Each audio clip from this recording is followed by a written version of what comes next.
Locked On Podcast Network presents the 2024 NCAA Bracket Breakdown.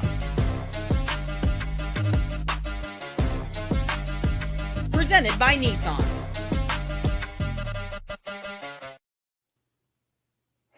Welcome into the 2024 Locked On Bracket Breakdown. I'm your host, Tenitra Batiste, alongside me and our co-host of Locked On College Basketball, Andy Patton and Isaac Schade. We aren't here just to break down favorites and upsets, although there will be a lot of that. We're also here to walk you step by step through filling out a winning bracket for your office or friend pool. We'll have local insight from across the field of 68, as well as gambling advice from our Locked On Bets insider. So break out your pencils and paper brackets. It's time for some madness. The 2024 Locked On Bracket Breakdown is brought to you by Nissan. Are you the kind of driver that likes to push things a little further? Ever wonder what adventure could be around the next corner? Take the Nissan Rogue, Nissan Pathfinder, or Nissan Armada and go find your next big adventure. Check them all out at nissanusa.com. Now let's get to it. Let's get to the brackets, starting with the left side. Okay, guys, real talk.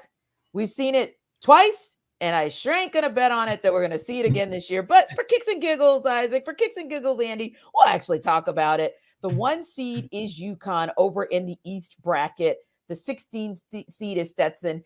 And let's go ahead and talk about that 8 and 9 seed as well. Florida Atlantic being in that 8 spot and 9 with Northwestern. I probably am going to get a thumbs up from both you, Andy, and you, Isaac, about that 1 and 16 and UConn moving on. But just to make sure, tell me your thoughts on the 1 and 16 as well as the 8 and 9. Let's put a number on it, Tenitra. One seeds are 150 and 2 all time against 16. So yeah, big thumbs up. Yep, 100%. UConn's going to advance here. Shout out to Stetson for being in the big dance. It's been a long time since they're here, but yeah, they're not going to get much of a chance here.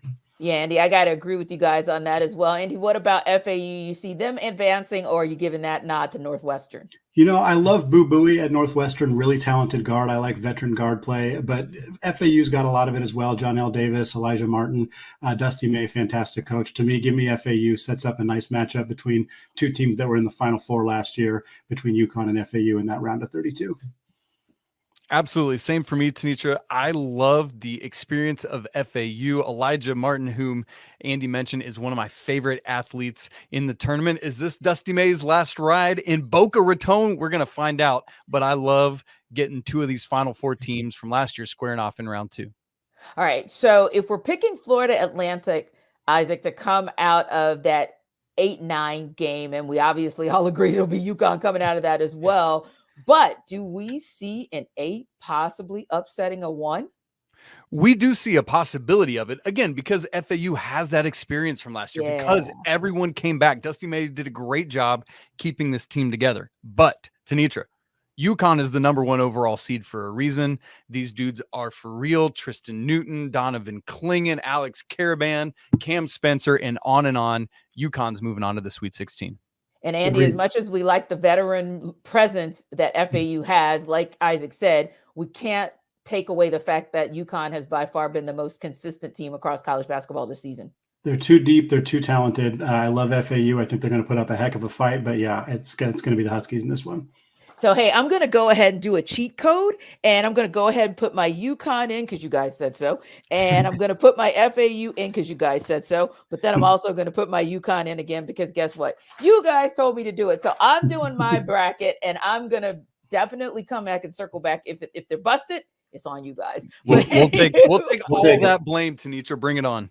Bring it. All right. So let's make a little jump down the bracket, and we're going to talk about kind of that next space where it always gets tricky. Your 5-12 and your 4 and 13. So for 5-12, Andy, we got San Diego State, and then we've got UAB in that 12 spot. We also have Auburn in at number 4 over in that East bracket, and Yale at 13. Where do you kind of see that playing out as far as the 5-12 and then as far as the 4 and 13? Tenitra, I typically have quite a few 12-5 upsets or 13-4 upsets, and I got a handful here in this bracket, but I don't have any here. I think San Diego State and Auburn are both going to advance. San Diego State only finished 5th in the Mountain West, which is a little surprising, especially since they earned far and away the best seed in March Madness here, but UAB barely snuck into the tournament. No disrespect to them, but I just don't see them being able to hang with a team that went all the way to the Final Four last year. And Auburn, very deep team, very talented team. Janai Brome has been playing some just excellent basketball as of late. And while I think Yale is a quality team, they played some good teams in the non-conference, got some nice wins, and managed to beat a Princeton team or get past a Princeton team in the Ivy League tournament. And I think they're a solid squad. But yeah, give me Auburn and San Diego State both advancing here. I think the only time in this bracket that I have both the 4 and the 5 advancing. Interesting. How about you, Isaac? Interestingly, I am right in line with Andy on this one. Okay. Props to UAB, as he said, for getting here and doing that, knocking off, or, South Florida doesn't win the AAC, so we have a bid thief situation there. But San Diego State behind Jaden Ledee, who is one of my favorite players in the entire nation, a big dude, an absolute stud. San Diego State, a third Final Four competitor from last season who was in the top half of this East bracket, moves on where they will face the Auburn Tigers. Bruce Pearl's team is rolling. They just won the SEC tournament championship on Sunday, leading just earlier on Sunday afternoon, leading up to the selection show. Great stuff there. Again, great for Yale getting past Princeton and then beating Brown on a buzzer beater to win the Ivy League championship. So, for all of these schools, it's just an honor to be here. But Auburn is going to take this one and play San Diego State in the second round. I like it. So it's Auburn and San Diego State in the second round for Isaac. You too, Andy? Yep, me too as well. And I think I'm going to take San Diego State to advance here. I think to me, it's going to be a Janai versus Jadon matchup, Ledee and Brome, and how that kind of shakes out in the front court for those two teams. Auburn, I think, has a lot of depth, but San Diego State has been here before. A lot of guys back from a team that went all the way to the Final Four. Brian Dutcher's a phenomenal coach. I think the matchup between him and Bruce Pearl going to be a fun chess match on the sidelines. But give me the Aztecs being able to advance here. So Andy, this is where you're so stinking wrong. Ooh. Auburn moving on past the Aztecs. They can't make it back to the Final Four this year. Auburn's rolling on. You talked about how great Janai Broom's playing, and then you poo-pooed it with Jaden Ledee. Janai Broom, Jalen Williams. The Tigers are rolling on where they will face UConn. I know we're not getting there yet, but man, what a fun matchup that'll be. Definitely Auburn and not the Aztecs of San Diego State. Interesting. So we finally have some shots fired on our bracket breakdown. I love it. I absolutely love it. So it's interesting because this is always kind of where things start to separate and where you kind of get those upsets, right? So speaking of that 5-12 upset, for advice on betting those 5-12 upsets, here is our Locked On Bets Insider. This is Lee Sterling with Paramount Sports, your Locked On Bets Insider. Everyone loves to watch and bet the number 5 and 12 seed games. Why? The number 12 seeds have gone 53-99, almost 35% since the field was expanded to 64 teams in 1985. My top 2 number 12 seeds to win straight up this year, James Madison, money line, plus 175 versus Wisconsin. I think Wisconsin's energy is going to be sapped up after playing Purdue and also Illinois in the last 4 games straight here. The Duke's 31-3. They average almost 85 points per game. And Grand Canyon, money line also, plus 175. Bryce Drew's team, 3rd appearance here in 21 and 23. I expect them to perform better and get at least to the 2nd or 3rd round. They're a top 50 scoring defense and offense here.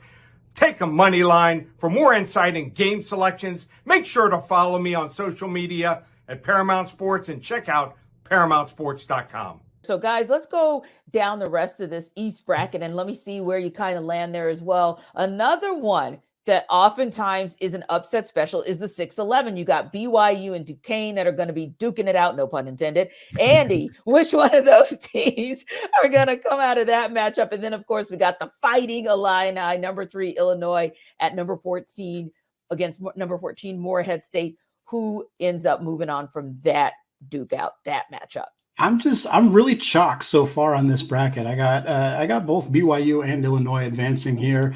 Duquesne, kind of like UAB, they snuck into the tournament by winning, by stealing a bid. I think they're a good team. They were one of the better teams in the A10 at the early part of the season. They sort of struggled down the stretch, carried some momentum in here, but I think BYU is a bit underseeded as a 6th seed. I think they're going to roll here. Illinois playing some really good basketball as of late. Really nice run through that Big Ten tournament. Morehead State, I don't think is going to be able to hold much of a chance here against Illinois. And I got another chalk matchup here, 3 versus 6 in the second round. Yeah, Isaac, it was such a crazy weekend and such a crazy championship week. That Illinois-Wisconsin game was one of the few I actually got to watch, and I was pretty impressed by what Illinois was able to do. Oh, that's right.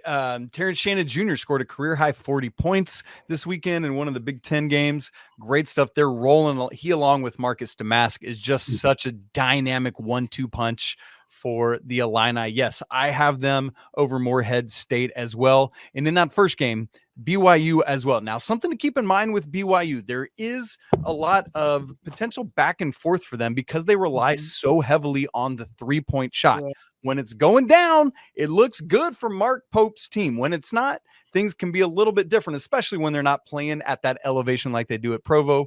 But shouts to Duquesne. As Andy said, that A10 was one of the wildest tournaments we had last week, where all 4 of the top 4 seeds lost in the quarterfinal rounds. But a great run for Duquesne, but it ends here. And then we get BYU and Illinois in the second round. Andy and I, once again, with the chalk, and we apologize. It's okay. It's fun. It's kind of fun when you guys disagree, but it's kind of cool when you guys agree too, because it means that we're kind of lockstep in what we see. But now here it comes, and whether or not you're going to agree once again, are we talking Illinois, BYU? Who moves on? Which way we going?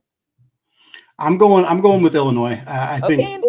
BYU is going to have a tough time defending up against Coleman Hawkins and against the guards, like Isaac mentioned, with Damask and Terrence Shannon Jr. And they're too reliant on a 3-point shot. I think Illinois has got enough length to be able to slow them down, make life a little bit difficult for the Cougars. I think they'll put up a good fight, but I think Illinois has been playing good basketball as of late, and that'll continue and push them into the Sweet 16. Yeah, I agree, Andy. I think that the Coleman Hawkins, Vicini Traore matchup should be a lot of fun inside there. But man, it's just one of those things where if you're Mark Pope, you look at the scouting report and you're like, man, what if we schemed against Marcus Damask and just shut him down?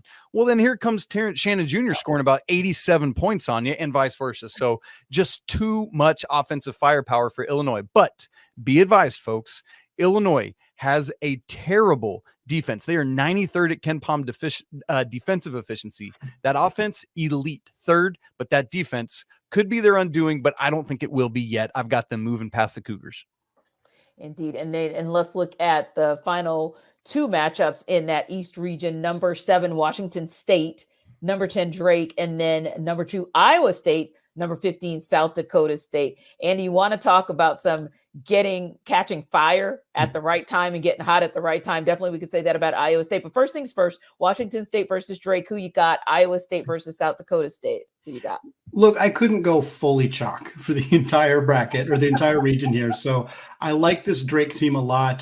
Tucker DeVries is one of the best players in the country that hasn't gotten as much attention. He's 6th in the country in scoring, really talented power forward. His dad, Darian DeVries, is the head coach at Drake. This team took out Indiana State in the Missouri Valley Conference tournament.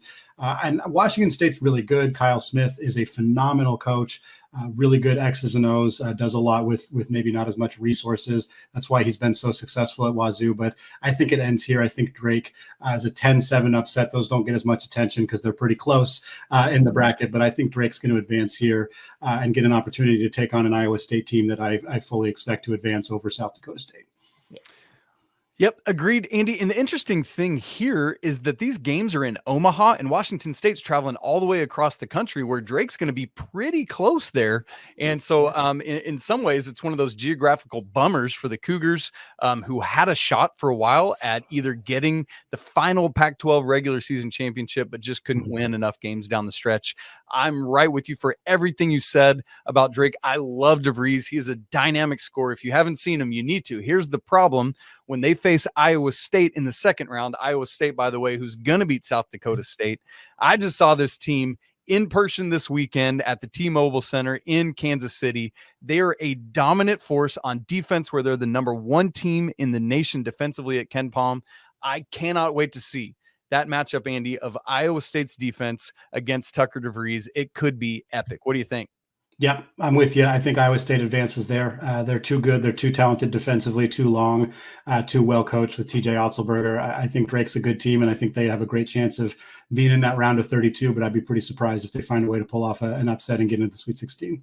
Yeah, and that's a great call about location, because when you think about UConn, it's like, yeah, you're just going to travel down to Brooklyn, not a big deal. Mhm. And that's, that's one of the positives and one of the pluses of being that number one seed overall. You kind of put in position to hopefully get you to the Final Four. So that'll make for interesting, even if FAU does get there. They're talking about traveling to Brooklyn. And then, of course, you've got the next round, as we called it here, San Diego State and Auburn will be in Spokane.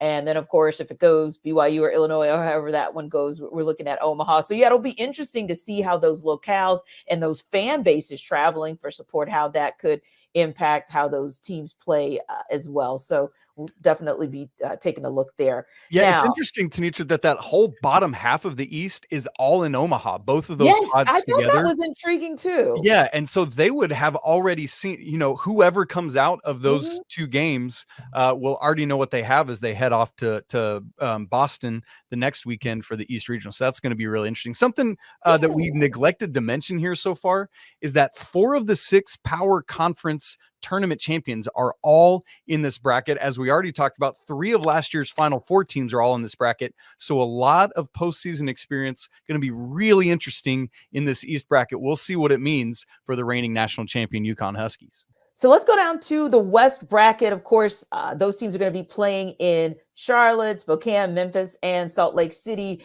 And at the top is your 1 seed in North Carolina that's going to play either Howard or Wagner at the 16, and number 8 Mississippi State takes on number 9 Michigan State. So Andy, North Carolina has been interesting. So I'm just going to fall back as a North Carolina fan. Isaac, I'm just going to fall back as a North Carolina fan, because sometimes they really traumatize me. And I'm going to let you guys at least make me happy and say they're going to get out of that first matchup against the 16.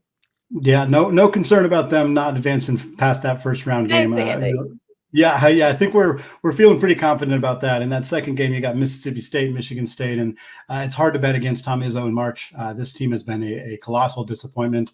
They started the season as the 4th-ranked team in the country. They're getting a 9 seed, and some people thought that was even more generous than maybe they should have gotten. But that team's got a lot of depth, a lot of talent. I think they're going to advance past Mississippi State and Coach Chris Jans' team, but setting up a North Carolina, Michigan State 1-9 matchup, kind of interesting to see those seed lines next to those 2 teams as 2 of the biggest powerhouses in college basketball. Yeah, Howard and Wagner are the 2 lowest rated teams in this entire field of 68. Whoever wins, congrats to them. They get some money for their conference, but North Carolina is running over either of them. I've actually got Mississippi State moving on past Michigan State. I love Chris Jans' defense. This team, they've got Tolu Smith, who wasn't able to play the beginning of the season with an injury. Now he's back. And boy, if that's able to happen, what an interior matchup we would have with he and Armando Baycott in round 2. I cannot wait to see the big boys go at it. Interesting. So out of that, North Carolina, are we talking, Andy, North Carolina taking on Mississippi State, and who moves on? Or are we talking North Carolina, Michigan State, who moves on? Ultimately, who comes out of that matchup? Yeah, it's still Carolina for me over Michigan State. I think Michigan State, if they do advance, will give North Carolina some trouble, just because Tom is a fantastic coach, and he'll find some advantages, some mismatches and whatnot. But the Tar Heels are just too good, and I think they're going to advance, and they're going to be in the Sweet 16. Yep. Okay. Andy and I chose different teams to come out of that 8-9 game, but the result of the second round's the same. Tar Heels are moving on. They got humbled a little bit in the NCAA or the ACC tournament on Saturday night against NC State. Tenitra's wearing her red glasses to prove it. And, but North Carolina is going to be locked and loaded. They're moving on to the Sweet 16. Indeed. So let's talk about one of the fun ones. At least it's been fun for me. It seems like every time I tune in to watch that 5 seed St. Mary's, they're winning a game. So they've been fun to watch the entire season. And then they'll take on the 12 seed Grand Canyon.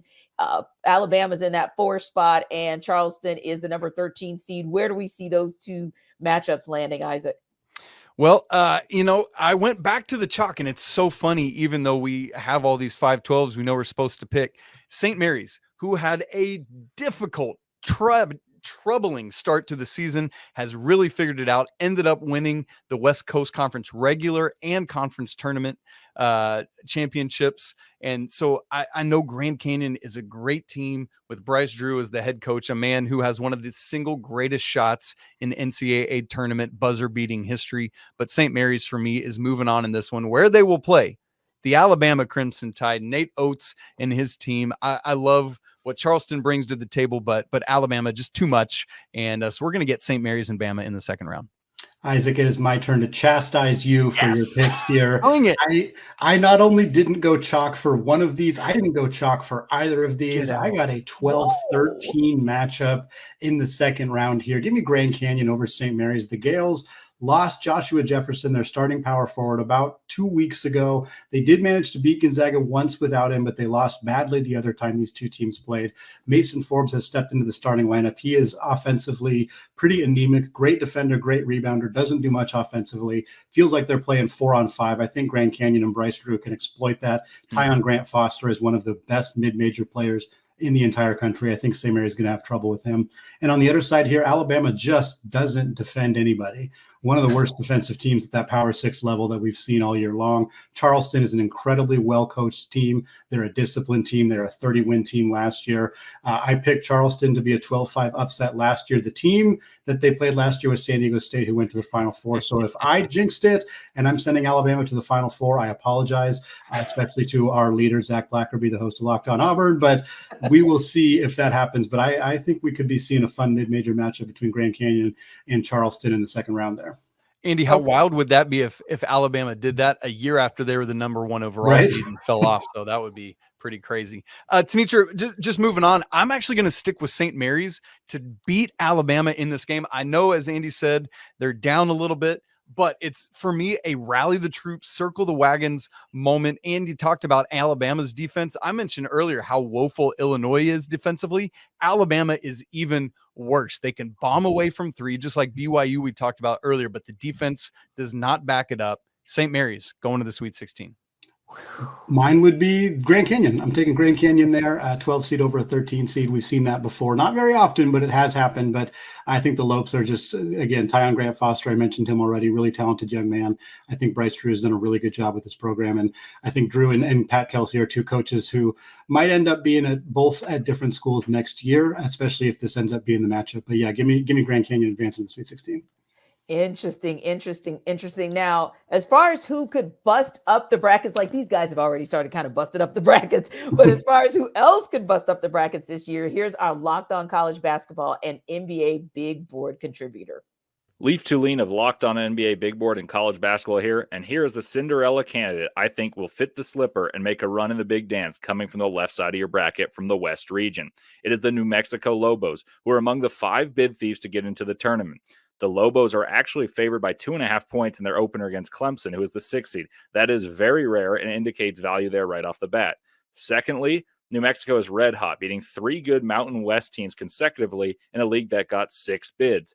What is prioritized in March? That's experience and guard play. The Lobos have those in spades, as they are led by a terrific trio of Jalen House, the son of Eddie House, Jamal Mashburn Jr., the son of Jamal Mashburn, and Donovan Dent, all 3 of whom score 15 points or more per game, and they are joined by a blossoming NBA draft prospect in JT Toppin, who has 13 points per game and 9 boards. The Lobos are favored against Clemson and then would face a susceptible to potent offense's 3 seed in Baylor, who ranks poorly in the defensive metrics. Ride with the Lobos, howling beyond midnight, and enjoy the madness. Ride with the Lobos. I absolutely love that. I absolutely love it. But I got to ask you guys. So let's talk about where that bracket is. 6 seed Clemson, 11 seed New Mexico, the 3rd Baylor, 3 seed Baylor, 14 is Colgate. Where do you guys see that Clemson New Mexico matchup, that Baylor Colgate matchup? Yeah, I'm with Leaf. I'm in lockstep here with Leaf. I got New Mexico advancing here. Clemson had a really strong start to the season, great non-conference, struggled a bit more as they got into conference play. We've seen that from this team in years past. Meanwhile, New Mexico seems to be peaking at the right time. Richard Pitino's group, as Leaf said, got some really fantastic, talented players in House and Mashburn and Toppin, and I think they got an opportunity. I think this first of all, I think this is as a 6-11. I think these two teams are very evenly matched. So if New Mexico does win, I don't consider that like a massive upset necessarily. I think they're two really good teams. And I do think Baylor advances past Colgate. And I think a Baylor-New Mexico matchup could be really intriguing. And I wouldn't be shocked if New Mexico gives them everything that they got. But I do think that's what we're going to see in the round of 32. How about you, Isaac? Well, here's the thing. I love Leaf and I love my man Andy, but they're wrong here because the Clemson Tigers are going to do work. They've got PJ Hall, a first-team All-American, the most improved player in the ACC conference, in Ian Shufflin, not to mention Joe Girard transferring in from Syracuse, wearing a different color of orange now, the best free throw shooter in the ACC. And a whole host. Chase Hunter running the show. I know that New Mexico is hot right now, but Clemson, who's Clemsoned a little bit this year, is going to figure it out right here and bring it home. And they'll be playing Baylor. Now, look, Colgate has been dominant again this season, won their regular season by like 6 games. Tenitra, ridiculous stuff. But Baylor is going to win that basketball game. All right, guys. Well, Cam Stewart with Locked On Baylor has more on the Bears seeding. The Baylor Bears might have the most uncertain team on the 1 seed line within their region, but it also might be the toughest region for a 3 seed to even get to the Sweet 16.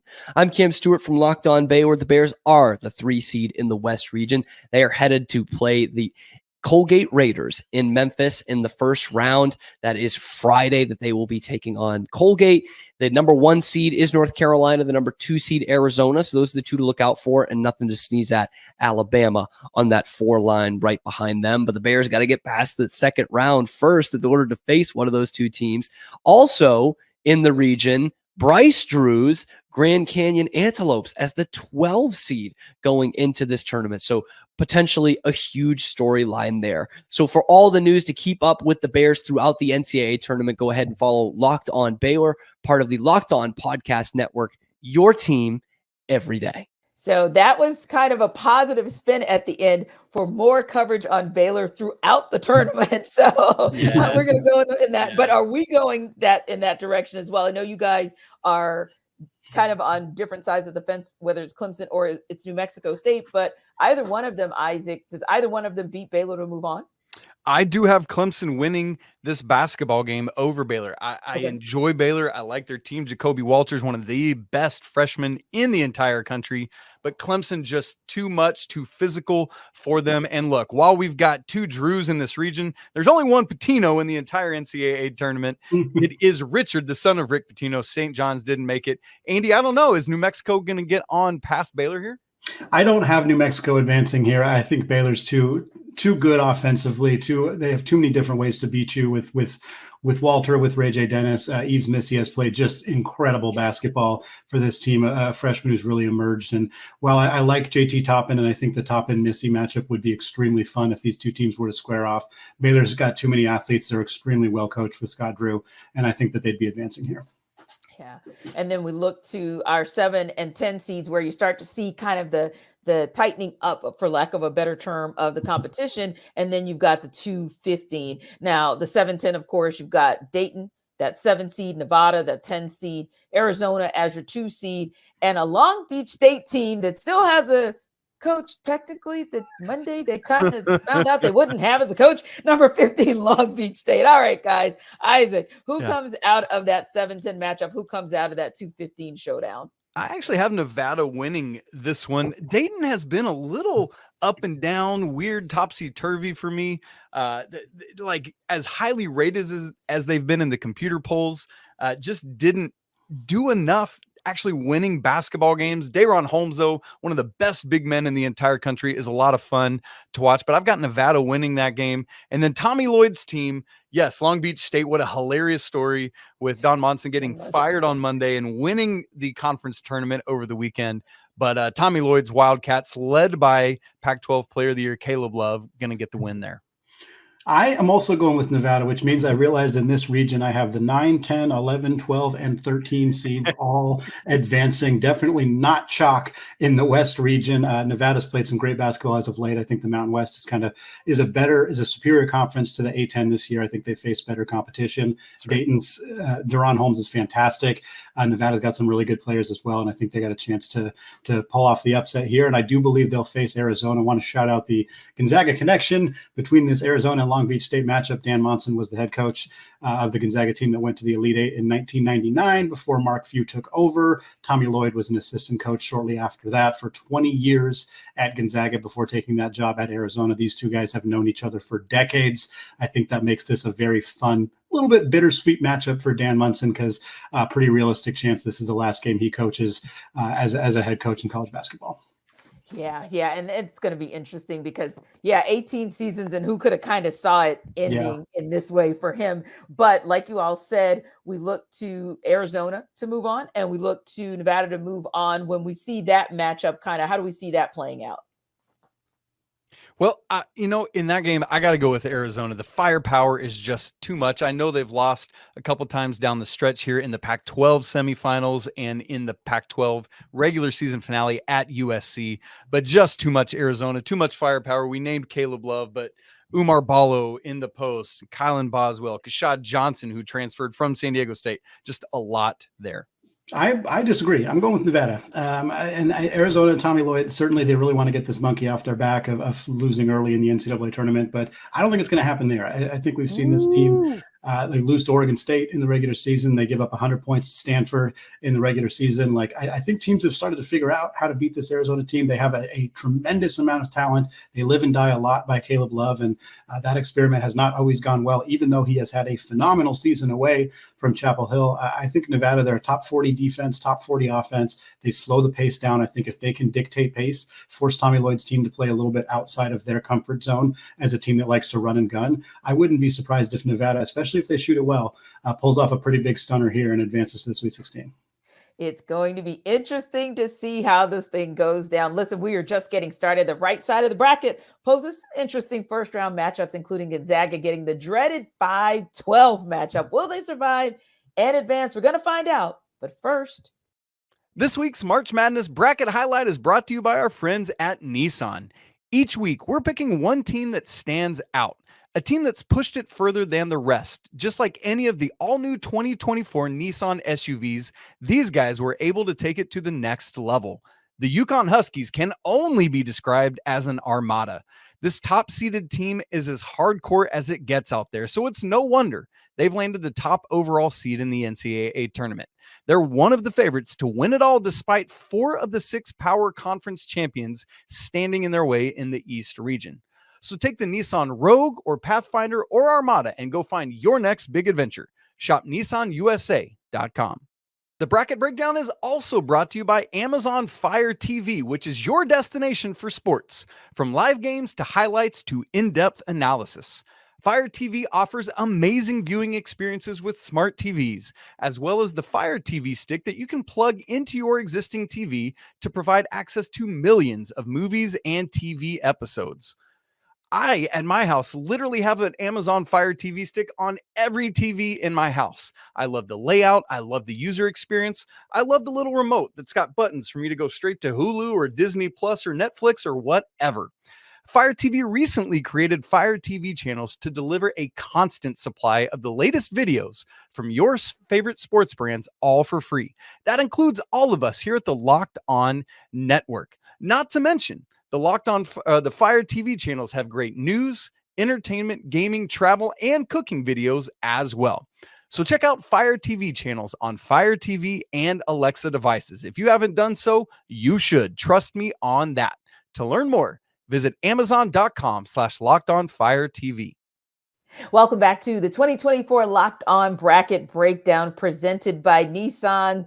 Time to take it to the South, the Dallas bracket that's ultimately going to land in Dallas. But of course, we know first starts in Memphis, Brooklyn, Pittsburgh, Indianapolis, which is not really South. But anywho, number one, the 1 seed there in that bracket is Houston, and they'll be taking on the number 16 seed in Longwood.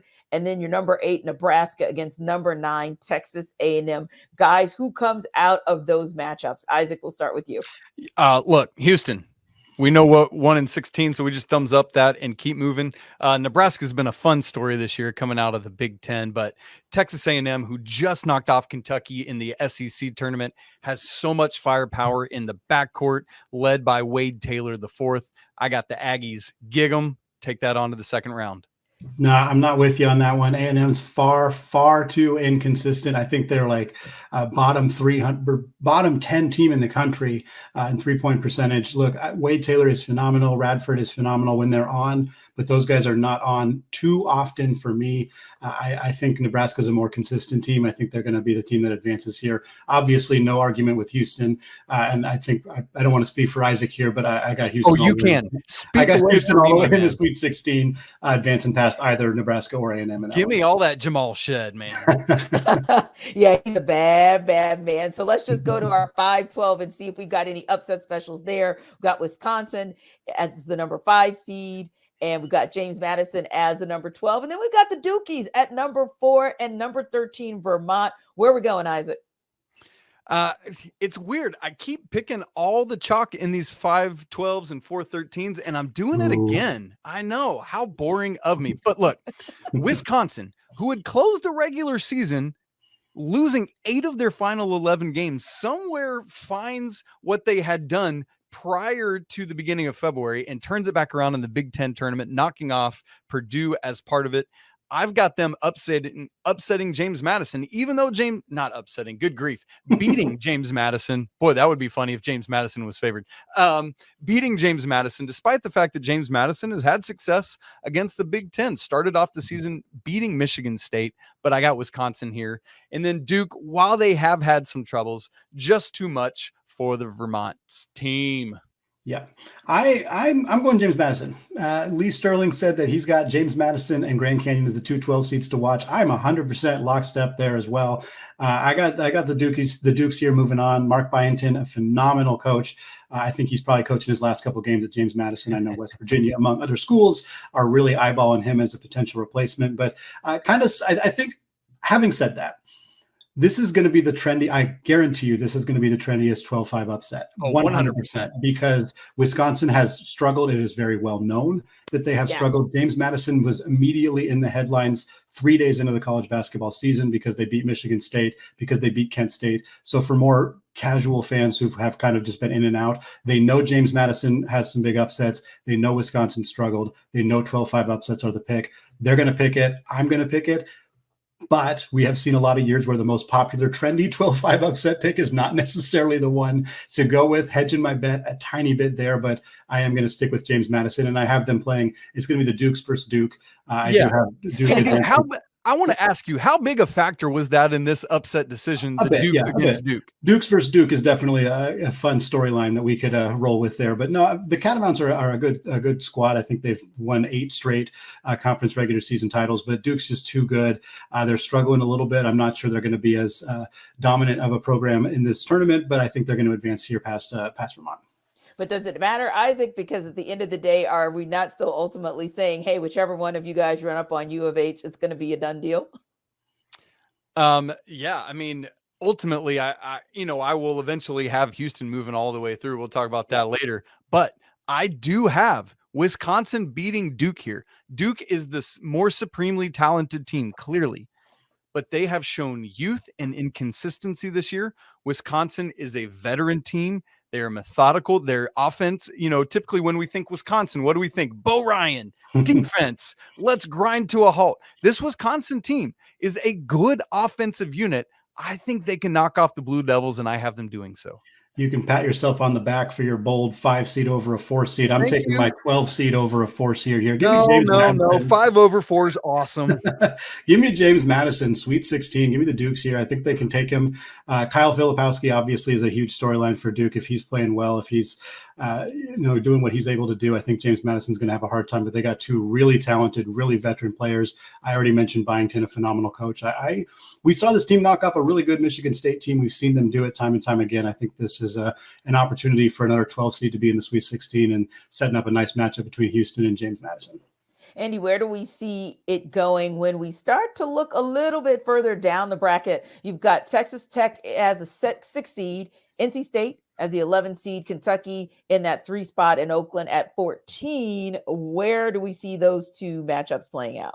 Back to going chalk here. I got Texas Tech advancing past NC State. Look, what an incredible run from the Wolfpack. They deserve all the golf claps in the world for winning 5 straight games.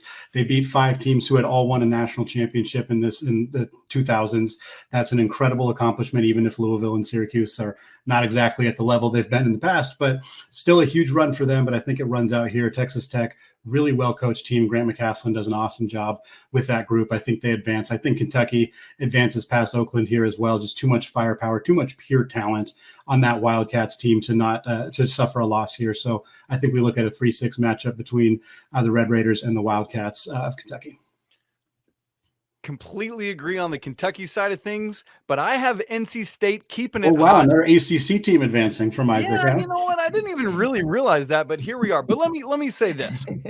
NC State is just the second ever team to win 5 games in 5 days to win their conference tournament championship. The other, the Kemba Walker UConn Huskies team that went on to also win the NCAA tournament. Now, I don't think NC State's about to do that, but I do have them getting past Texas Tech. The Red Raiders are a little bit banged up here. As Andy said, Coach McCaslin has done a great job in his first year in Lubbock, but NC State and their big man inside, DJ Burns, is a force to be reckoned with.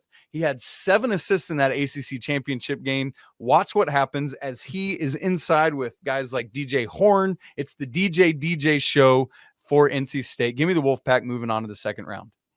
Gotcha. So if we then look, and we're going to stop for a second and kind of hear a little bit more about this, but there are some intriguing matchups to figure out whether or not who those teams are going to meet as well. And that's with our number 7 seed in Florida, and then our number 10 seed there with Colorado or Boise State, number 2 Marquette, and number 15 Western Kentucky. But let's hear from our guy Brandon Olson with Locked On Gators. He'll have more for us on Florida's position in the tournament.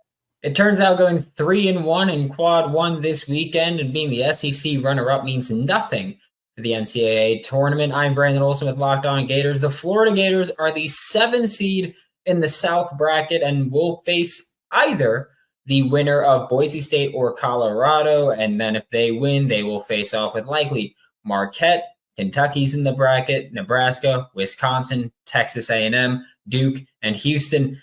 And the Florida Gators, it's an interesting situation to play the winner of a play-in game on Friday because you don't have all this time to prep. You are coming off a huge injury with Micah Handlockton, who will miss the entire tournament. But the Florida Gators will persevere and show up, and I still don't understand how everybody thought that they'd be a 5 or 6 seed going into the SEC tournament. Then they went 3-1 in quad 1 games, including a loss to Auburn. And somehow the Florida Gators are a 7 seed. For more coverage of the Florida Gators during this entire tournament, check out Locked On Gators, your team every day. So Brandon has made his case for his Florida Gators. They're, like we said, the number 7 seed versus either Colorado or Boise State at number 10. Isaac, who do you think's coming out of that matchup? And then, of course, we've got Marquette versus Western Kentucky, the 215 seed. Well, Brandon's right. What happens in the SEC tournament often doesn't show much to the selection committee, it seems, year after year. I've got the Slash winning this basketball game. Whether it's Boise State or Colorado, I think either of them will knock off the Gators. I hate the loss for Micah Handlockton in the SEC championship game. Boise State is underseeded. They should have been ranked more highly, as we've said about a couple Mountain West teams. Colorado has so much talent. KJ Simpson, Cody Williams, another one of the best freshmen in America, Tristan Da Silva. This threesome can really put it together. They've struggled with some consistency this year, but I honestly, truly like either of these teams to beat Florida. And then Marquette, Tyler Kolek is ready to go according to Shaka Smart. We'll see what happens this week, but they're going to beat Western Kentucky. Yeah, I hate the hand locked in injury for Florida. I'm curious if that made an impact on them getting seeded at a 7 when, yeah, I can totally understand BO's argument for them being a 6, maybe even a 5 seed. But Todd Golden, phenomenal coach for the Gators. He's a very analytical mind, I think takes a lot of research. I think the fact that he won't get as much time to prep for his opponent is something that could impact the Gators. I'm with Isaac 100%. Boise State or Colorado, whoever wins that game, which is going to be a really fun game, by the way. Yeah. That team, I think, advances past Florida. They end up playing Marquette, who, even if Kolek's not at 100%, they're going to advance past Western Kentucky. We'll see if that impacts them a little bit further down the line in this tournament. But I think you're going to see Marquette playing either Boise State or Colorado in that second round. Okay. And when we go to that second round, where do we go from there? Because we're still looking to see who's going to meet the Vaughn at U of H. But where are we going in that second round? Who moves on from there, Andy? I got Marquette moving on. I got Marquette and Kentucky playing each other, fairly chalk right there. But I think for starters, if that ends up being a matchup, wow, that's going to be an incredibly fun basketball game. 2 high-level offenses, 2 extremely talented guard rooms. That's a really fun matchup, and I think that's what we're going to end up seeing coming out in the Sweet 16 there. I got the exact same, nothing more to say about it. Let's keep trucking. Love it, love it, love it. We are going to keep trucking along. We're headed to the Midwest round 1. And of course, Midwest will be in Detroit, but they'll start off in Indianapolis, Salt Lake City, Pittsburgh, and Charlotte. So let's go up to the top seed in this particular region. We're talking Purdue here. And of course, number 16 will be Grambling or Montana State. And then we look at number 8 Utah State against number 9 TCU. Let's take those matchups first. And guys, let me know where you're landing. Isaac. I got Purdue. It ain't going to be last year, baby. They're moving on. No sweat, no worries at all. And then Utah State Aggies. Man, what a story they have been this year. Great stuff. The 8 seed Utah State Aggies moving on to face Purdue. It's not going to be the same story for Purdue. I'm with you. I would love it if Montana State and Utah State advanced, because Montana State's coach, Danny Sprinkle, took the job at Utah State last year. That'd be kind of a fun storyline, but it's not going to happen. Purdue is advancing. I do also have Utah State, the Aggies. I think they were underseeded, like we've talked about with a handful of Mountain West schools. It's the team that was in first place in the Mountain West for the vast majority of the season. 8 seed felt a little bit disrespectful in my mind. Really talented program there, and I think they advanced past TCU. And do we see Purdue or Utah State coming out of that matchup? Oh, it's going to be Purdue. I love Utah State. I'm excited about the matchup inside between one of the best names in college basketball, Great Osobor, against Purdue's National Player of the Year, presumptive dude, Zach Edey. But those sophomore guards have grown up. Purdue moves on to the Sweet 16. No, I'm picking a stunner here. I think Utah State would need a great performance from Osobor, but I think they could get it. I think Purdue, I know they're kind of the team that you can dunk on a little bit because of the loss of the 16 seed last year, but we've seen Purdue be susceptible to some teams that can play the style that Utah State can play. They're a really well-coached team. They can pack it in, force Zach Edey to get rid of the basketball, force those guards to beat them. I do agree with Isaac. Those guards are vastly improved from where they were last year, Braden Smith and Fletcher Lawyer. But apologies to the Lawyer family. That's right. Yeah, big apologies this time. I think Utah State is going to send a message that the Mountain West deserves to be a little bit better seated, and I think they're going to advance here and shock the world. And you can't pick all the 1 seeds to be in the Sweet 16 every year. That's no fun. So I think this is the opportunity where Purdue could fall a little early, and certainly that would continue the reputation that Matt Painter has unfortunately already gained for not being able to win in March. Yeah, and if this is the year where you don't see all the ones get to the Sweet 16, I mean, nobody would be shocked. It's been cray-cray before we even got to March Madness officially. Let's go down to Salt Lake City with the 5-12 matchup between Gonzaga and McNeese, and the 4 matchup between N13 Kansas and Samford. Andy, where are we going? Yeah, I'm staying chalk here. Gonzaga versus Kansas in the second round here. McNeese, great story. Will Wade is a phenomenal coach, takes this job over after everything that went down at LSU. Team went on a 10-game winning streak even before he got back from his suspension. But here's the deal. McNeese played one team that made the NCAA tournament, and it was UAB, who only made the tournament on the legitimate last day because they pulled a surprising run in the AAC. This is just not a team that has played enough talented, experienced teams to be able to be as prepared for this game as they need to be. While I like Will Wade as a coach, give me the Zags. That outside of that loss to St. Mary's in the WCC championship, they were red hot for the last 6 weeks of the season, playing some phenomenal basketball. They have enough size, enough experience, guard play with the way Ryan Nembhard's been playing lately. I think Gonzaga advances. And look, Kansas is susceptible. they're susceptible right now. If Hunter Dickinson and Kevin McCullar, I kept trying to say KJ Adams, if those two guys are not at 100%, even if they play, if they're not at 100%, there's just no depth for this Jayhawks team outside of the four key starters, Adams, Dickinson, McCullar, and Juan Harris. They just haven't gotten a lot of other performances. If those two guys are banged up at all, Samford, they play a unique style of basketball. I think there's a chance here. Having said that, I am picking Kansas to advance. I just think that's a game to keep an eye on. Fair enough.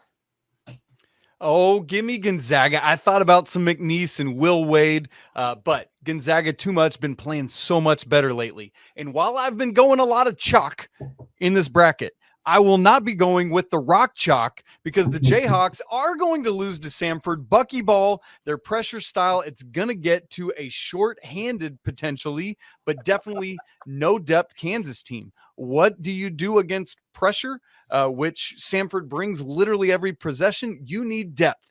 Kansas doesn't have it. Will Hunter Dickinson be full go? Will Kevin McCullar be full go? We don't know. But even still, the season-long thing has been Kansas struggles at the shooting guard position. Andy and I have talked about that ad infinitum. This is where it comes back to bite them. Buckyball's moving on to the second round. Wow. Well, for more on who could bust up more of the brackets this year, and listen, you guys just heard our guys bust up brackets, but here's Locked On College Basketball and NBA Big Board contributor talk about some bracket busting. Leaf Tulane of Locked On NBA Big Board and Locked On College Basketball here. And here's the Cinderella candidate I think will fit the slipper and make a run in the big dance coming from the right-hand side of your bracket. This team sports a 30-3 record and have a coach with experience winning games in the big dance in Will Wade. They are the McNeese Cowboys. McNeese is led by a former Big 12 transfer in guard Shahada Wells, who scores 18 points per game, adding 5 assists per game. McNeese shoots a lot of threes, hitting 39% of them, which is good for 7th nationally. And then McNeese also forces a lot of turnovers at a high rate, sporting a steal percentage of 14%, good for 6th nationally. Additionally, this team has wins over the American Conference champion UAB, who is another 12 seed, by 21 points, beat Michigan by double digits, along with VCU, who is in the championship game for the A10 by double digits. They are also well ranked in KenPom and adjusted efficiency on offense and defense, ranking ahead of other teams that made the tournament from high majors. That's really hard to be, and they've done it well. McNeese plays a team in Gonzaga that was supposedly going to be a 6 seed. That is a 5 because BYU does not play on Sundays, so perhaps less warranting the seed line they possess. Gonzaga is a team that is heavily reliant on bigs to score, and McNeese has the ability to disrupt and take the ball away from guards and disrupt the ability to get the ball into the post, which is where Gonzaga makes their hay. And that makes this a very interesting game. The winner then would face either a dilapidated Kansas side that has struggled and could be without their best player in Kevin McCullar should they top the SoCon champs, Samford. Samford also presses a lot and could beat Kansas, so you could see double upset madness coming from this side. Let's see if McNeese can cause chaos and mayhem in Salt Lake City. I'll be at the games expecting to see it. So Leaf is thinking he's giving McNeese maybe a little bit more credit than we did, but ultimately speaking, I want to hear what you guys think about who's coming out of that space to ultimately meet Purdue. I know that you guys are a little bit split there, but tell me from where we were before Leaf started to where we're going to be, who's going to meet Purdue? Well, Andy? Samford wins this basketball game. And why do I have to do this? Because one of my bold predictions preseason was that Gonzaga's Sweet 16 streak would end this year, and it happens at the hand of the Samford Bulldogs. I got to keep my bold prediction rolling, and this is how it's going to happen. How about That's you, why Andy? you have Creighton in the Final Four, right? Oh, you don't. We'll get there later. I got Gonzaga advancing here past Kansas in this situation. Again, Kansas is pretty banged up. We'll see how healthy they are. Graham Ike versus Hunter Dickinson, incredibly fun matchup on the low block. But I ultimately think the depth issue is going to be a problem for Kansas. I think Gonzaga, the way they've been rolling as of late, will be able to advance here. Again, for me, not playing Purdue, actually playing Utah State in that Sweet 16 matchup would be a really intriguing one. Yeah, interesting indeed. Let's go to the bottom of that Midwest bracket where we see South Carolina at the 6th seed. We see Oregon in at 11, Creighton at 3, and Akron at 14. How do we see those playing out, Andy? Yeah, I'm taking South Carolina and Creighton here. I don't think Oregon's very good.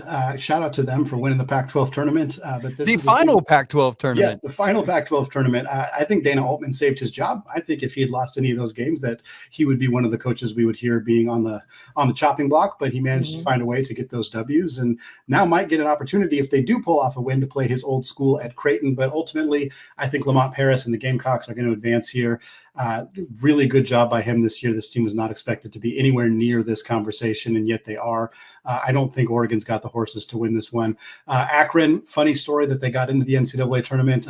Funny is maybe not the right word, kind of more tragic for Kent State, who unfortunately player made a mistake and committed a foul when he shouldn't have, and the team ends up losing because of that. But Creighton is so talented. They got some depth issues that I think could trip them up a little later in this tournament, but I think they advance here and they end up playing South Carolina. Well, South Carolina, as Andy said, was picked dead last in the SEC preseason poll. They finished tied for second. Great job by Lamont Paris. But I actually have Oregon continuing to ride the wave of their Pac-12 tournament run. N'Faly Dante is an absolute dude, 16.2 points per game. Jackson Shelstad is a fantastic freshman for the Ducks there, 13.1 points a game. So they might not have the horses to win this game, but they got the Ducks to win this game, and they're going to do it. See what I did there? But I'm right with Andy on Creighton. Too much firepower from everyone but the guy I call Egg.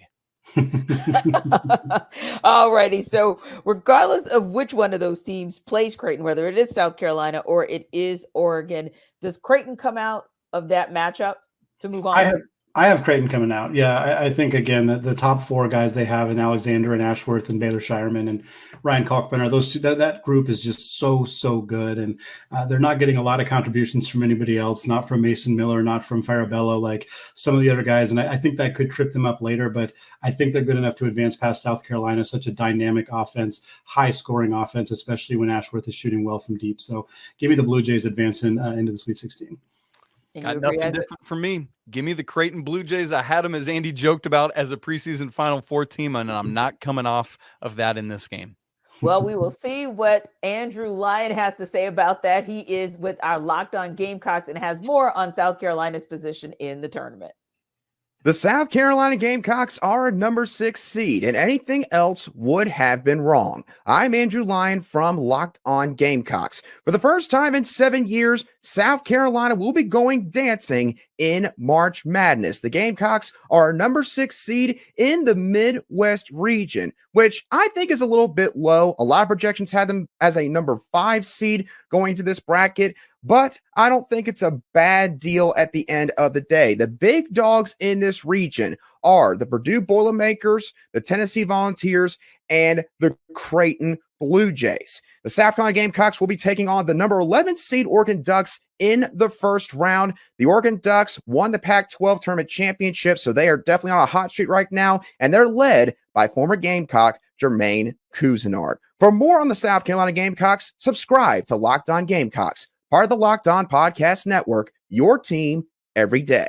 Well, we'll see if Andrew is right on that one or if you guys are right on the money with South Carolina. But ultimately speaking, let's go a little bit further down the Midwest bracket where we see Texas, the number 7 seed, taking on either Virginia or Colorado State at number 10. And of course, the 2 seed Tennessee will take on number 15 in St. Peter's. Where do you see those matchups going, Isaac? Well, I took the slashy earlier coming out of the play-in game, and guess what? It's happening all over again. Oh. I know Andy gave me a hard time about the ACC earlier, and so let's fix that because I'm going with Colorado State coming out of that game and beating Texas, who's been underwhelming a year after making it to the Elite Eight. And then, look, St. Peter's won against an SEC team coming out of that 15-2 matchup a couple of years ago when they knocked off Kentucky in the 2022 tournament. It ain't happening this year. Too much Dalton Connect. The Vols are moving on to round 2.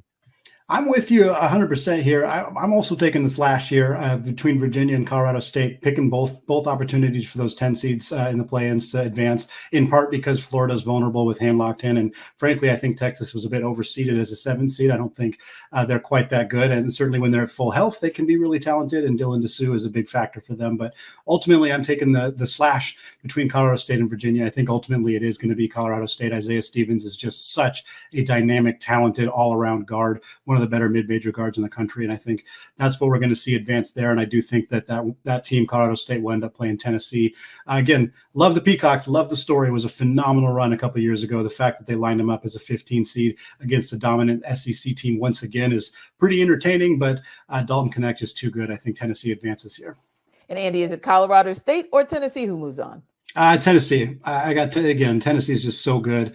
Rick Barnes has had his issues advancing in the NCAA tournament. There's no secret about that. No surprise there. But what he needed on this roster was a bucket getter type of scorer, along with all the defensive role players that they had around him. They add Dalton Connect. He's the perfect piece alongside Vescovy and Ziegler and Jonas Adu and everybody else on that roster. And I think we've seen them be susceptible to some losses at times, but ultimately when this team is on, they're really, really good. And I think they're going to find a way to play themselves into the Sweet 16 again. Yeah, shake off the rust of what you saw in the SEC tournament last week. Tennessee wins this game. Colorado State has been just too inconsistent, too up and down this year, particularly in Mountain West play. As great as Isaiah Stevens is, Tennessee has the defense to shut him down and enough offense to get it done. Move on to the Sweet 16. So what's the highest seed we could see make the Final Four, and which number one seed will fall first? We'll give you our picks, but first. The bracket breakdown is brought to you by LinkedIn. When you're hiring for your small business, you want to find quality professionals that are right for the role. That's why you've got to check out LinkedIn Jobs, which has the right tools to help find the right professionals for your team faster and for free. And thankfully, LinkedIn's not just some other job board. They've got a vast network of more than 1 billion professionals, making it the best place to hire. LinkedIn Jobs gives you access to professionals you can't find anywhere else and does all of that while making the process easy and intuitive.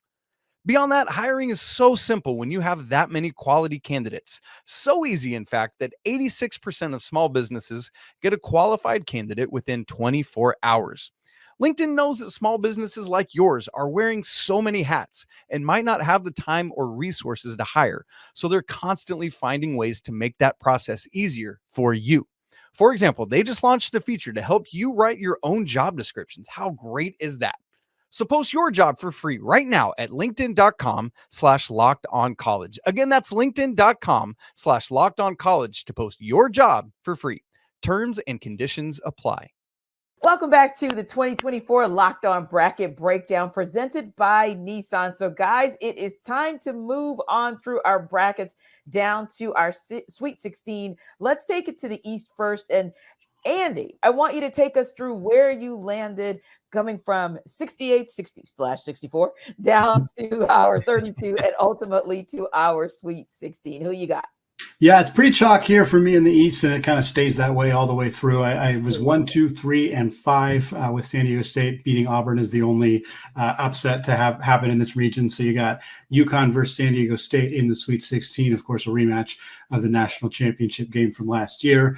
And then you got Iowa State and Illinois, your Big 12 and Big 10 conference tournament champions. Really exciting stuff there. And I got UConn advancing here past San Diego State, just like they did last year. And I got Iowa State out of the Big 12. They've just been playing some incredible basketball, elite defensive team for TJ Otzelberger. So give me UConn and Iowa State, the 1 versus the 2. I know it's not very fun, but I do think those are the 2 best teams in the East region. I think those are the teams that are advancing. And give me the Huskies going back to the Final Four. No team who has won a national championship has even advanced past the Sweet 16 the following year, since Florida won back-to-back in 2007, 2008. But give me UConn going all the way to the Final Four out of the East region. Crazy to think it's been 15 years. But yeah, right. Isaac, you definitely were in the UConn space, but maybe some of the other teams, that's where kind of we split, and it's not so much chalk. Yes. Well, first, before we get lit up, Florida's back-to-back was 06 and 07, so I don't want Brandon Olson jumping out at us here. But this is the one region where I do have chalk, 1, 2, 3, and 4 in the Sweet 16. So UConn against Auburn. I'm going with the Huskies, breaking that streak that Andy was just talking about there, making it to the Elite Eight against Iowa State. Look, Illinois is such a good elite offensive basketball team, but Iowa State is the number 1 defensive team at Ken Palm. I love this matchup because of that offense defense. Iowa State too much. We saw that against Houston in the Big 12 championship game. And then this is where I have my first 1 seed falling. Iowa State is going to knock off the number 1 overall team in this tournament. The Cyclones going to the Final Four with TJ Otzelberger. Whoa, you heard it here first. So let me make sure I make a note that this is where we kind of part the waters in that Eastern region. Well, Mark Zanetto with Locked On UConn has more on the Huskies' attempt to repeat. UConn is the number 1 overall seed, right where they belonged, even before the rest of the number 1s ended their regular season with a loss. Hi, I'm Mark Zanetto, your host of Locked On UConn. The Huskies open up the fence of their national title in Brooklyn Friday against the Stetson Hatters. The East bracket has the Big Ten champs, Illinois, the SEC champs, Auburn, the Big 12 champs, Iowa State, the A10 champs, Duquesne, and the AAC champs, UAB. But let's be honest. The reality is, for those teams in every other bracket, it's UConn's dance. No matter how many challenges you put in front of Danny Hurley and his team, nothing is stopping the champs from going back-to-back in Phoenix. Go check out my show daily on YouTube and wherever you get your podcasts. This will be a fun few weeks as we are in the mix for number 6. I love it. I love it. I'll remember those words as well, because I'm interested to see kind of how this plays out for UConn being the number 1 seed overall. That said, let's take it down to LA and look at what's going on in our Western bracket. Isaac, we're going to start with you this time. Take us through from where you are seated with the Sweet 16 and bring us all the way to your Final Four. Yeah, my Sweet 16 had North Carolina and St. Mary's, the 1 and 5 seeds, and then Clemson and Arizona, the 6 and the 2. And North Carolina, look, St. Mary's, Andy talked about earlier, has some injury stuff going on right now. Just too much talent, too much depth and experience for the Tar Heels. RJ Davis, the ACC Player of the Year, a presumptive first-team All-American, takes the Tar Heels to the Elite 8, where they will face their former teammate, Caleb Love, and former assistant coach Steve Robinson against Tommy Lloyd's team. I love this matchup. The backcourt of RJ Davis and Caleb Love going off against each other. The front court of Armando Bacot and Umar Ballo. So much fun stuff. Pella Larson probably against Harrison Ingram. That should be a blast. 2 former Pac-12 player, or 1 current Pac-12 player and 1 former Pac-12 player squaring off. I love this matchup, but I have the North Carolina Tar Heels moving on to the Final Four. I love the North Carolina-Arizona matchup. I think it'd be absolute blast. But I had Nevada upsetting Arizona in that second round. You shouldn't have done that, Andy. You shouldn't have done that. Too late. That's what we got going on. So I have North Carolina taking on Grand Canyon. I have Baylor taking on Nevada. So it's a 1, a 3, a 10, and a 12, a very unique bottom half here of the bracket. Again, it has been a season full of parity, so why not toss a couple double-digit seeds into the Sweet 16? I do got the Tar Heels advancing past Grand Canyon. I think just too much firepower for Hubert Davis's team, too much size in the front court with Bacot and Ingram. And I got Baylor over Nevada for a lot of the same reasons. Baylor's guard room is just so good. They have had their struggles at times defensively, but I think they're good enough on that end of the floor, especially with their explosive offense to advance past the Wolfpack. I got North Carolina and Baylor in that Elite 8 matchup. And give me the Bears here. I know that the defense is an issue for them, and Carolina has been playing some good defense, especially as of late. But I think there's a really fun, intriguing matchup here between those backcourts of Ray J. Davis and Ray J. Dennis. Yes, thank you. I was like, I know I have it wrong there. Dennis and Walter for Baylor, as well as obviously RJ Davis and Cormac Ryan for North Carolina. I think that's a really fun matchup. But give me the Bears advancing here and going into the Final Four. That'd be a fun rematch of the 2022 second round when Baylor was working to defend their national championship. Interesting. So we got a little bit of a dichotomy on who gets out of the West, who comes out of the West, but which teams are high seeds but maybe bad betting options? Here's our Locked On Bets insider to tell you. This is Lee Sterling with Paramount Sports, your Locked On Bets insider, and these are the 3 most overrated teams for March Madness. Number 1 seed, Purdue. They try to feed the ball way too much to Zach Edey, and they miss a lot of key free throws late in games. Number 2 seed, Tennessee. They have arguably the best player in the country in Dalton Knecht, but their second best three-point shooter hits only 38%, but only on about 30 regular season attempts. Number 2 seed, Arizona.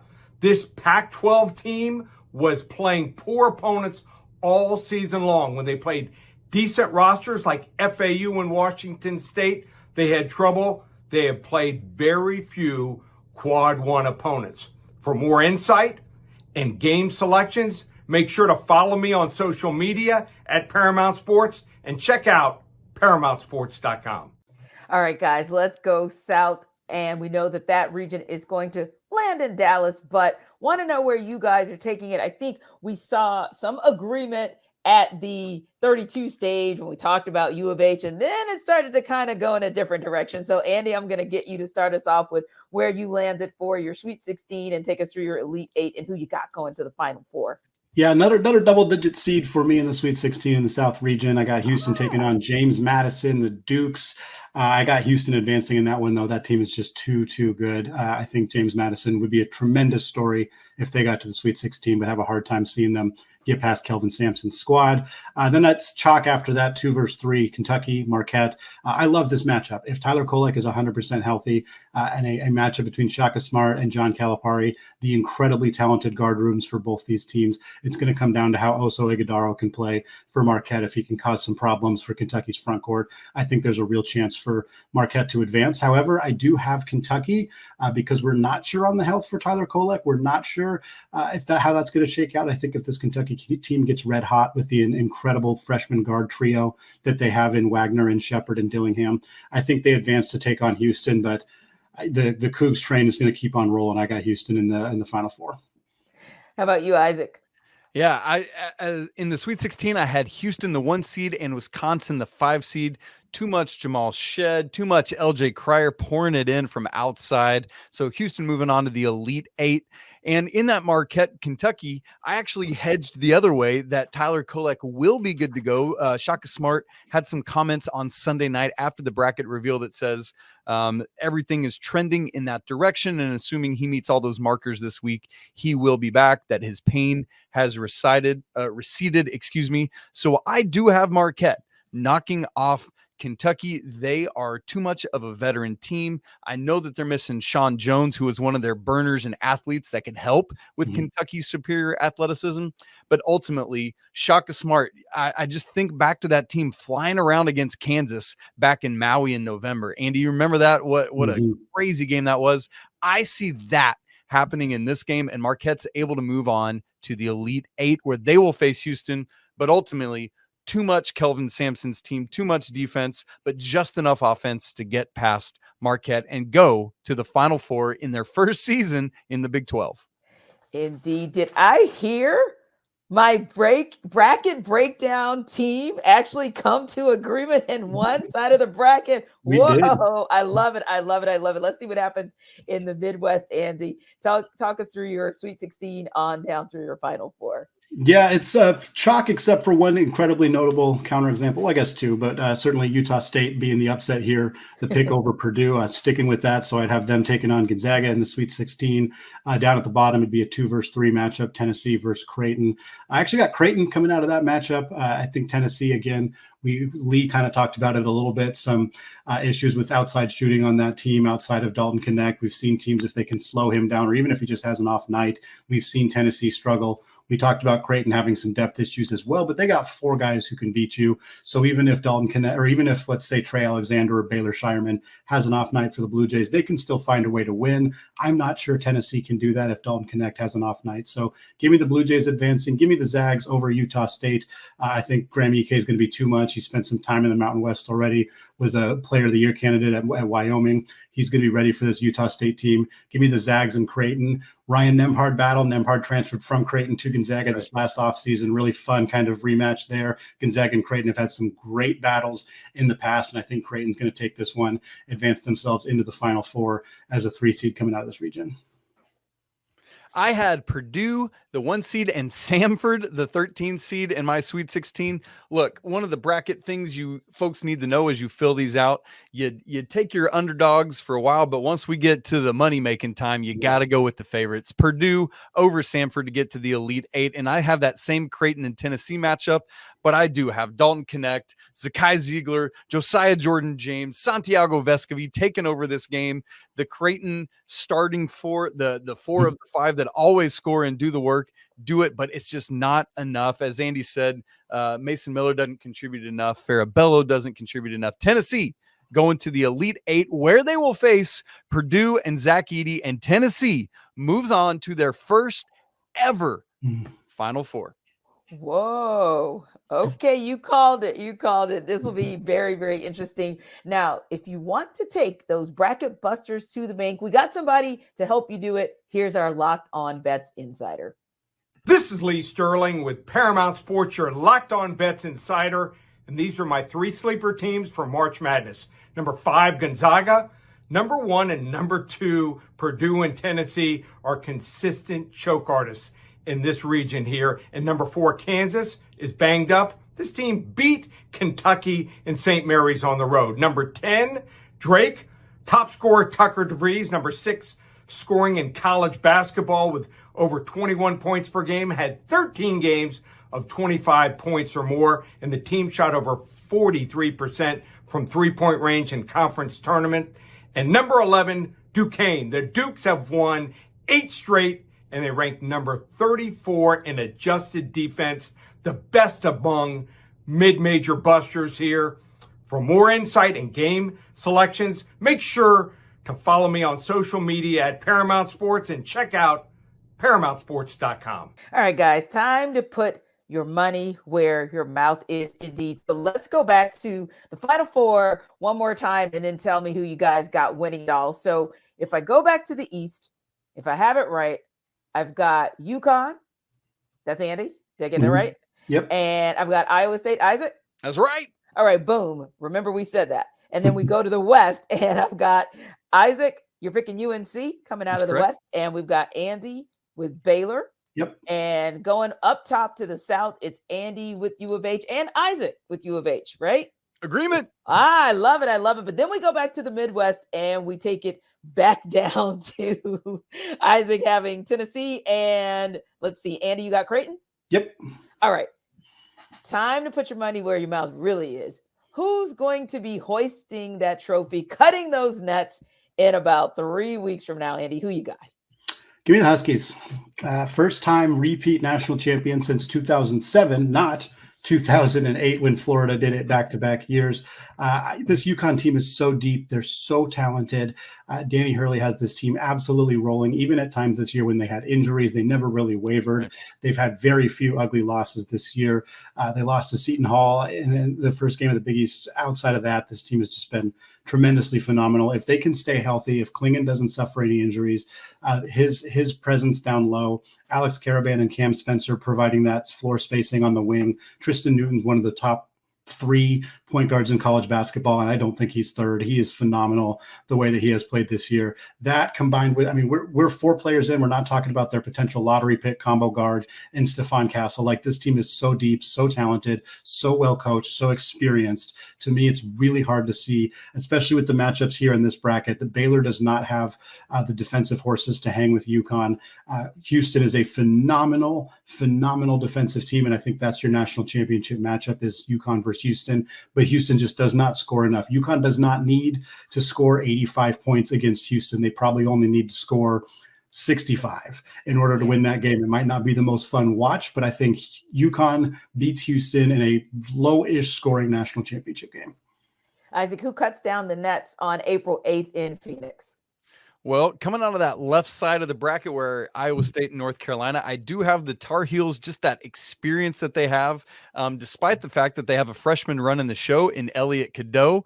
I just rhymed and I didn't even know. But the Tar Heels are bringing it into the national championship game. First time making it back there since 2 years ago when they fell to Kansas. And unfortunately for the Tar Heels, they will fall again to the Houston Cougars, who are going to knock off Tennessee. A great defensive battle, by the way, in that semifinal. Good grief. Looking forward to it. Houston, North Carolina in the championship game with Kelvin Sampson and the Cougars doing it. But what's interesting for me is I look at my Final Four. It is like 6 of our top Ken Palm teams in the nation. Iowa State, number 1. Houston, number 2. Tennessee, number 3. And North Carolina, number 6. So we could have a defensive-minded Final Four if it plays out the way I see it. How about you, Andy? We talked about UConn. That's who you're picking to win it all. Isaac, you're picking U of H. But Andy, is there any pick when you look back to how you got to UConn winning it all that you said, man, I hate I went that route? It's funny. I fill these out kind of quickly, and then I go back through, and I usually go back through a handful of times. So I'm still kind of working back through some of the picks that I made here. There's nothing that I vehemently don't like. I kind of wish I'd picked Drake a little bit farther. I just don't like that second round matchup with Iowa State. I think that's a tough one for them. Yeah. I do think Drake is the kind of team, like the kind of mid-major double-digit seed that could advance to the Sweet 16. I have a hard time seeing them do it over Iowa State. So that's kind of the one that's tough. Obviously, Utah State over Purdue is a Hail Mary pick. I don't regret it because I think there's a real chance that we don't have just a bunch of one seeds in the Sweet 16 Elite Eight. This just has not felt like a year where we're going to see a whole bunch of one seeds and two seeds and three seeds all advancing. I think the data, I don't have the full data. We've talked about it a lot on Locked On College Basketball, but unranked teams beating ranked opponents at home was at a sky high rate this year. And so I think we're going to see some upsets. We're going to see some parity in college basketball. And so for me, why not pick a mid-major team, a Utah State team to advance here? I know it's a risky pick, but I'm sticking with it. I think there's a chance that we're going to see some Titans fall early in this tournament. Yeah. And Isaac, how about you? You end with U of H cutting the nets on April 8th. But is there, when you look back across the brackets, is there one where you say, I kind of wish I hadn't gone in that direction?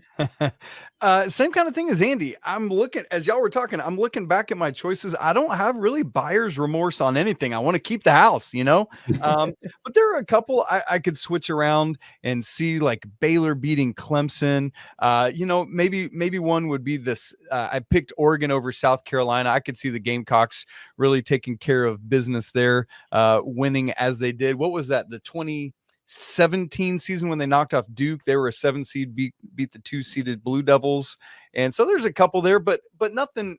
Obviously Thursday and Friday, I'm going to regret all of this because it's all going to be dead wrong. As Andy's talking about, there's going to be upsets galore. And that's what makes this the single best time of the year. It is. It's like Christmas for these guys here. Thank you so much for watching the 2024 Locked On Bracket Breakdown presented by Nissan. Don't forget to follow and subscribe to your favorite Locked On show as the NCAA tournament progresses. And as always, Andy and Isaac will have you covered on Locked On College Basketball, part of the Locked On Podcast Network, your team every day.